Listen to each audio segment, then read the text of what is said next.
We are back with the Jump's top 5 games of the decade. These are the moments that shook the basketball world over the last 10 years. Let's check out number 5, the 2012 Eastern Conference Finals, Game 6. I'm so sorry, Why do you Paul. have to remind me? Yeah, LeBron, the Heat facing elimination against your Celtics. LeBron went thermonuclear, 45 points, 15 rebounds. Oh, my God. What do you remember about that game? I don't know what to say. This is our chance to get back to the finals. Right, this was it for you guys. At home. This was our last hurrah. And this guy just goes all time on us. I mean, this game really defined LeBron going forward. Yes. It was like, can he get over the hump? Yep. Can he be that guy? Lost in the finals, is he clutch? Spectacularly the year I know before. all these answers all these questions were answered this game for LeBron. Right. He did not have a Heat championship yet. No, absolutely not. Did not have a championship yet. Then at number 4, the birth of Game 6 Klay. This was the moment. The 2016 Western Conference Finals, 11 threes. This is still a playoff record. I'm not sure. This is How a good can you game. argue with this? This was very memorable for me, though. How can you argue with this? This changed the fate of the league. That's right. See, I mean, that's the thing, Paul. It's not so much the spectacle, it's what this game did. If it goes the other way, Katie doesn't go to Golden State. Oklahoma City might win a championship, and it changes that. Oh, I mean, this game don't do it for This me. was the butterfly effect game. He hit 11 I'm going threes with Dirk in a Nowitzki, game. 2011 Finals, Game 6. Game 2 even. Game 6, game 2, Game 6, whatever one you want to. Dirk Nowitzki. Give my man some love. Versus the Heatles.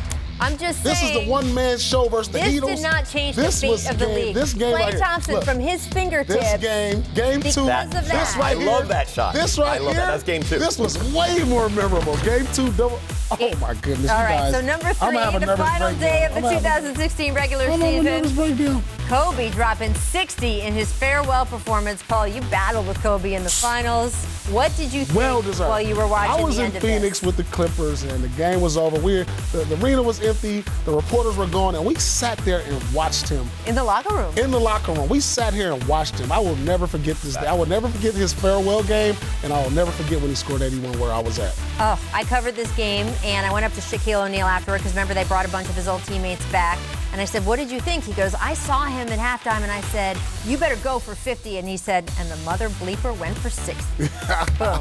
I mean, ever a moment where a player was truly himself at the ultimate moment. It was so fitting and so much fun. Number 2 is Ray Allen, Game 6 of the 2013 Finals. This is one of the most clutch shots in the history of the league. Shout out Chris Bosh for getting that rebound as well. Kevin, what do you remember about this one? I actually called this on the show memo. I said this is the yellow ropes game. The yellow rope game. This is the yellow rope game. Get those game. bleeping yellow ropes out of here. It completely changed.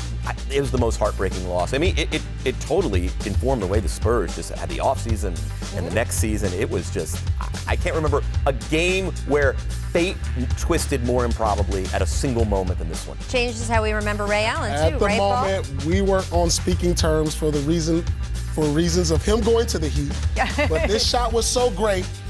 I haven't talked to Ray Allen in over a year. I actually called him and told him congratulations. Wow. That was one of the clutchest shots I've ever witnessed in my life. That is amazing. Number 1, LeBron's block, Kyrie's shot, and the Cavs coming back from a 3-1 deficit to win the only title in franchise history.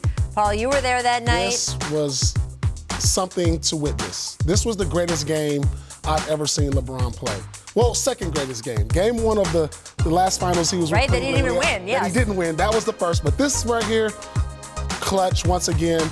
I mean, the greatest block heard around the world. You know what? That was my favorite play of the decade. The funny thing about the game is it was a little bit like that 2010 Game 7 you were in. It was actually kind of an ugly game, which made every moment down the stretch like it was like a 1-0 baseball game. By the where last it was just 3 minutes a of that war of 900 attrition. game. I mean, this was at the stakes, though. It was just tremendous. Again, has never happened before in NBA history. All right, we can look at those highlights of those games forever, but I do want to spin forward before we leave you guys. Influx of young talent all throughout the league. Kevin, give me your players that will define the decade to come. Giannis, Luka, probably AD, maybe Embiid if he stays healthy. Trae Young and Morant have an outside shot, as does Zion. I worry about his durability. Giannis, Anthony Davis, Devin Booker, John Morant, and Luka Doncic. You know what? The number 1 guy you both said? Giannis Antetokounmpo. Absolutely. That is the guy. Thanks for watching ESPN on YouTube. For more sports highlights and analysis, be sure to download the ESPN app. And for live streaming sports and premium content, subscribe to ESPN+.